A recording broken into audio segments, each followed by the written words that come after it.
मारे गांव कार्यक्रम सुनिए सारे बाण भाइया ने आजाद भाई की राम राम। अपनी अपनी बोली, अपने अपने अंदाज, अपना अपना मिठास, आपसी प्यार प्रेम और भाईचारा बना के रखें, एक दूसरे के काम आवे, एक दूसरे का सहयोग करें। और भाई देखो, अपनी बोली अपने अंदाज की जगह बात करें, उसमें न्यारा मिठास है। जो माँ बोली है उसमें कोई भी कही गई बात एक अलग असर करे। हाँ, आप शिक्षण और प्रशिक्षण में सभी भाषाएं सीखें, लेकिन अपनी माँ बोली की भी पहचान करें, अपनी माँ बोली को भी महत्व दें, क्योंकि हमारी संस्कृति और संस्कार जो है वो एक दूसरे से जुड़े हुए हैं। और जो बात हम अपनी बोली और अपनी भाषा में कह सकें, उसको समझने में, उसको सहेजने में न्यारा अंदाज है। इस प्रकार के प्रयास करें, अपने गीत, अपने संगीत, अपने लोकगीत, अपनी वानगी को बचा कर रखें, ताकि आने वाली पीढ़ियों को हम अच्छा संदेश दे सकें। बात हरियाणवी संस्कृति की करने लग रहे हैं।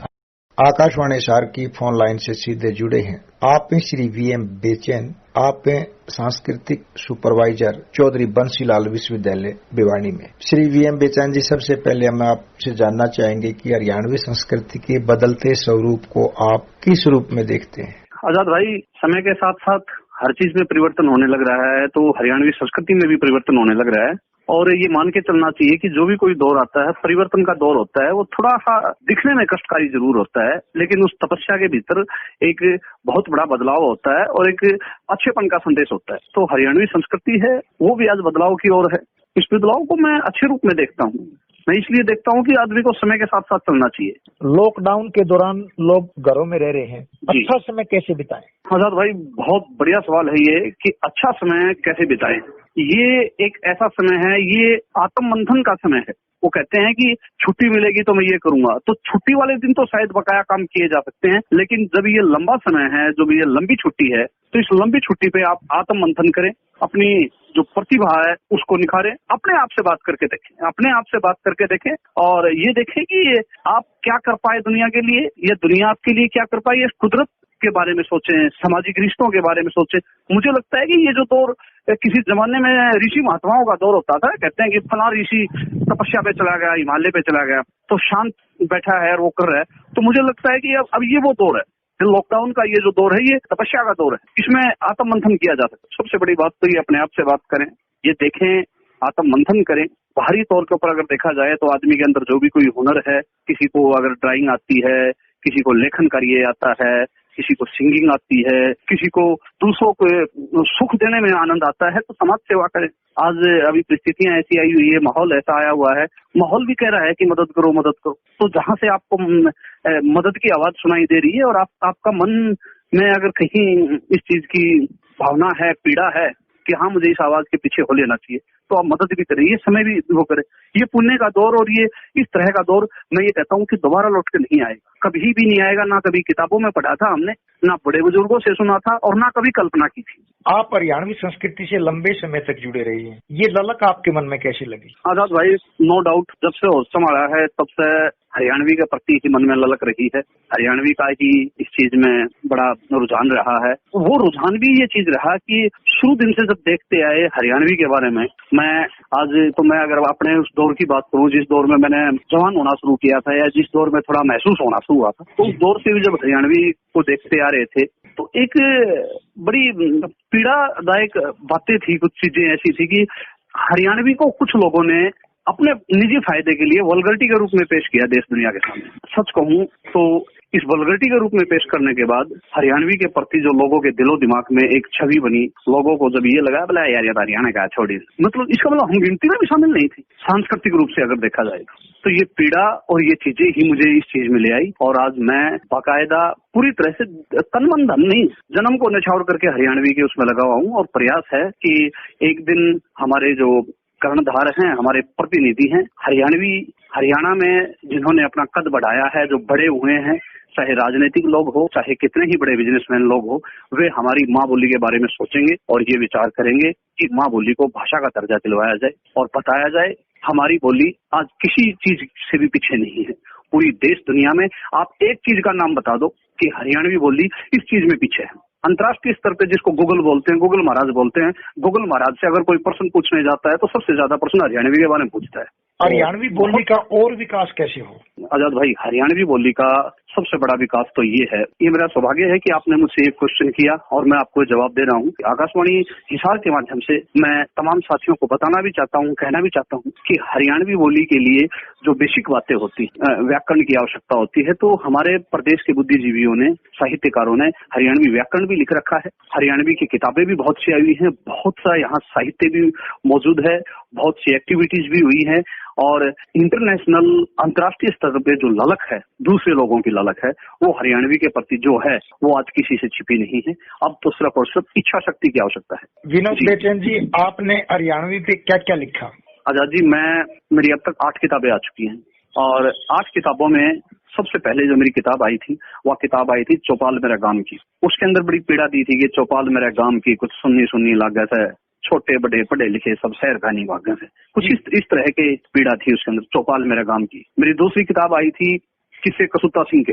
हमारा जो हरियाणा है वो टॉनिक है, हास्य का टॉनिक है। दुनिया को अगर हास्य योग करवाने के बारे में ये पूछा जाए कि दुनिया में सबसे पहले हास्य योग किसने किया और किसने लोगों को करवाया, तो वो हरियाणा के आदमी ने करवाया, हरियाणवी ने करवाया हास्य योग। उसके बाद काचे का ड्रेसा, हंसोर हंसो, दस्ते एहसास उर्दू गजलों की थी, शकुंतला और दुष्यंत। मैंने जो कालिदास का नाटक हुआ है अभिज्ञान शाकुंतलम, उसको मैंने हरियाणवी में ट्रांसलेट किया। 2013-14 में सरकार ने सर्वश्रेष्ठ लेखक का अवार्ड भी दिया मुझे, श्रेष्ठ कृति मेरी जो थी उसको दिया।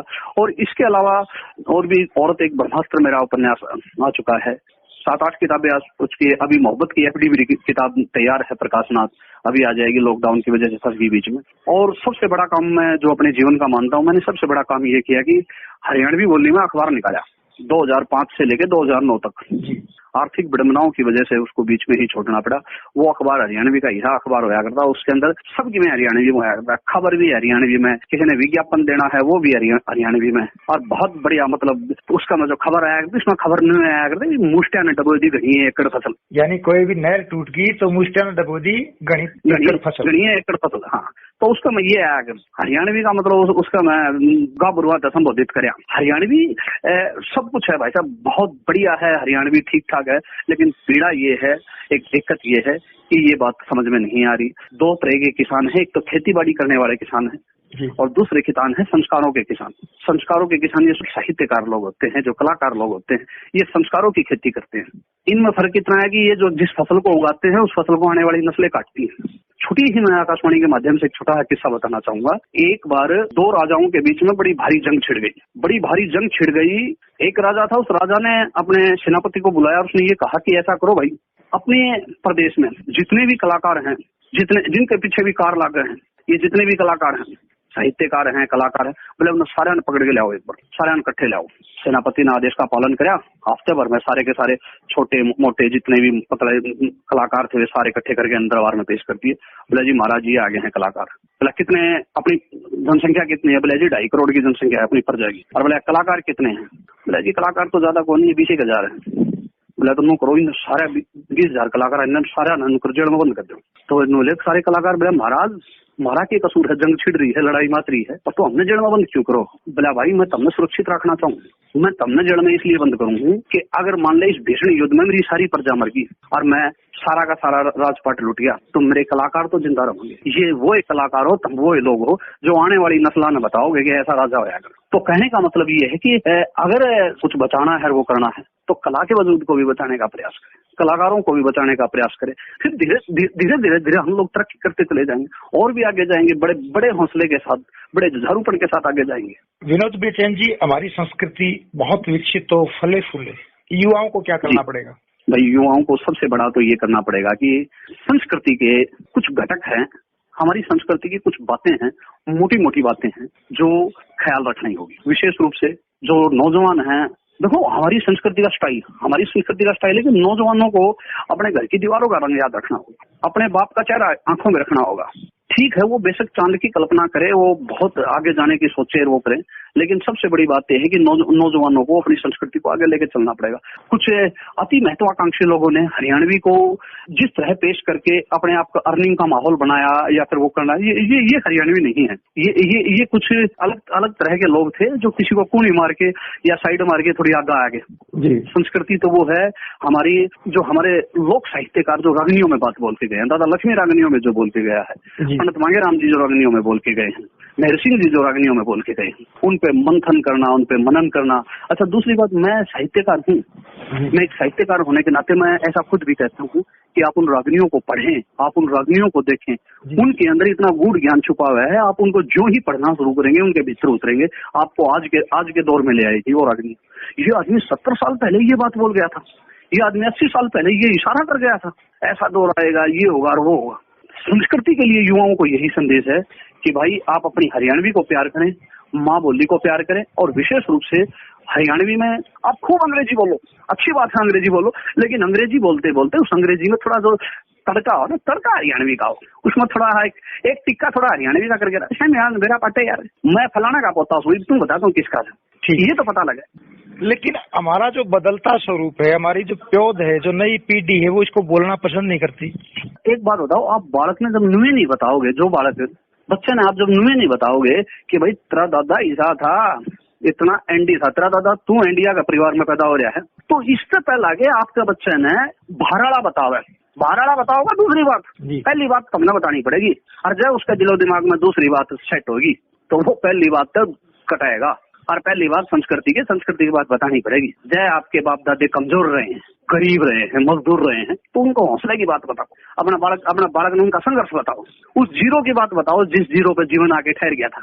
ये बात बालक तो बतानी पड़ेगी। लेकिन अगर बताऊंगा नू बेटा नू है 40,000 रुपये पेंशन तो मेरा हुआ है, और 35-40 लाख रुपया अकाउंट में पड़ा है, और वो 100 वाला प्लाट से 30-35 लाख की उसकी भी कीमत है, 70-80 लाख की अपनी कोठी की भी कीमत है, नो ठीक ठाक, वो फूफा ही था बन गया है, वो कागजा में बैठ के आप टोटल मार लेगा, अच्छा 5-7 करोड़ का तो व्यवस्था है, वो नहीं तोड़ा डक्का, उसमें तो पड़ा था जाए, और यही से नुकसान होना शुरू हो जाए। विनोद बेचैन जी, कोरोना वायरस बीमारी से बचाव के उपाय में एक लोक कवि, लोक साहित्यकार क्या भूमिका निभा सकता है? एक लोक साहित्यकार बहुत गजब की भूमिका निभा सकता है, और इसी बारे में मैं आपको बताऊं कि मैं जब से लॉकडाउन लगा है, यानी जब से देश के अंदर कोरोना हुई है, तब से लेके आज तक मुझे ये लगा कि घर ही पड़ा रहता है, करेगा क्या। मैंने अपने शहर के 2-3 साथियों को पकड़ा, जो साथी सो बहुत अच्छा गा लेते हैं, और वो गा लेते हैं, तो मैं गीत लिखने शुरू किए लोगों को इस महामारी से बचाव के बारे में, सोशल डिस्टेंस के बारे में बताऊं, जो बातें सरकार कहने लग रही है, लोगों को समझा रही है, सरकार का प्रशासन का सहयोग देने के बारे में, तो मैंने गीत लिखने शुरू किए। उन गीतों के माध्यम से समाज में इनने काफी वो किया, काफी बदलाव के बारे में किया। और मैं बताया ना, हर चीज पे, हर दौर पे साहित्यकार कवि होते हैं, ये मंथन करते हैं, ये पता करते हैं इन चीजों का, भाई क्या होने लग रहा है, सबसे पहले खुशबू इनको लगती है इस चीज की। तो इसीलिए ये कलाकार अपनी भाषा में उसने कह भी दे हैं कि इन बिना अफवाहों का दौर से कि थोड़ा अपना ख्याल रखिए, इन बिना अफवाहों का दौर से थोड़ा अपना ख्याल रखिए, किसी विदेशी बीमारी का सोर्स है, थोड़ा अपना ख्याल रखिए, और सर दर्द, जुकाम या बदन टूटन की आट हो, राय डॉक्टर की लिए जरा भी घबराहट हो, आजकल खांसी सेहत की चोर से थोड़ा अपना ख्याल रखिए, इन बिना अफवाहों का दोष। मतलब ये सब बातें, इन बातों के माध्यम से साहित्यकार कवि तो बहुत कुछ कहता है और करता भी है। और मुझे नहीं लगता जिसके भीतर एक साहित्यकार है, जिसके भीतर एक कलाकार है, वो इस लॉकडाउन में खाली बैठा होगा। सभी ने अपनी अपनी क्रिएटिविटी के माध्यम से किया होगा। जिन बेचारों की रोजी रोटी, जो बीन गढ़वा बजाने वाले थे या बांसुरी बजाने वाले थे, जो ड्रेस लेने देने वाले थे, ये सारे के सारे बेचारे भगवान का नहीं देखने लग रहे हैं सर। लेकिन बहुत पीड़ाएं और बहुत दौर है, बहुत जिसको बोलते हैं ना मातृत्व की पीड़ा होती है, जो एक माँ बेटे को जन्म देती है, वो करती है। तो इस पीड़ा से उभरने के बाद और इस पीड़ा से गुजरने के बाद कलाकार बना जाता है। ये पीड़ा आशय से भी दूर करी जा सके?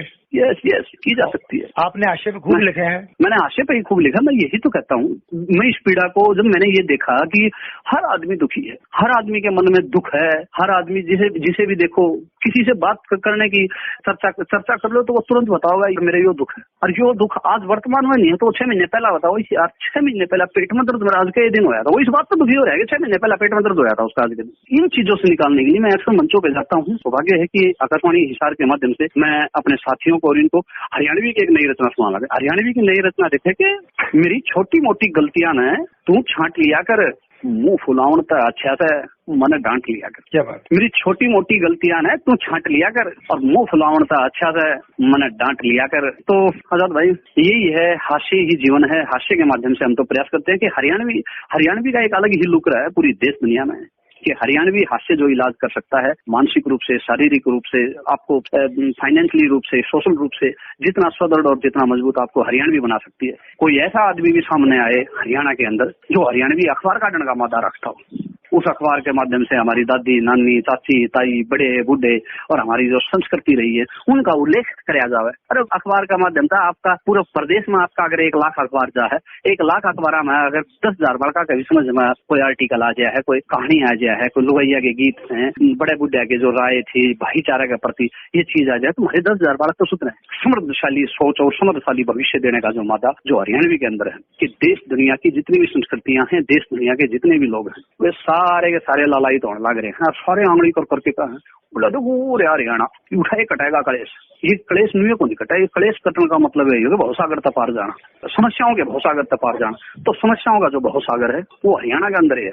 हरियाणा ही इस चीज का सबका माझी है और हरियाणा ही सबको वो कर सके। हमारे आड़े देखना होगा। और ये तो आखिरी किस्त जीण लग रही है, हमारी आखिरी पीढ़ी जीण लग रही है, जिन पीढ़ी ने गुजरात और देखा था जो ये भी फायदा नहीं उठाया गया ना, फिर कदे फायदा नहीं उठाया जाएगा। जो आखिरी पीढ़ी जीण लग रही है, जो आखिरी पीढ़ी जिन लोगों ने अंग्रेजा का दौर भी देखा है, जिन लोगों ने सारे अच्छे बुरे, जिन लोगों ने हरियाणा पैदा होता देखा है, मतलब इसकी पैदाइश का टाइम की जो दाई है हरियाणवी की या जो लोग हैं हरियाणवी के बड़े बूढ़े चाचे ताऊ उनने पैदा होता देखा। ये तो बाप जीने लग रहे हैं। जिस दिन ये पीढ़ी खत्म होगी तो उस दिन फिर मारेंगे किल के, फिर पूछ ध्यान लेंगे और डोगन और चिक्की कया कर दे, कोई नहीं बताओगा डोगन और चिक्की कया कर दे। आज समय की जरूरत है, इसको बढ़ावा दें, हमारी सांस्कृतिक विरासत को बचा के रखें। इतने बढ़िया ज्ञान लाभ की जानकारी के लिए श्री VM बेचैन आपका बहुत बहुत धन्यवाद। धन्यवाद सर।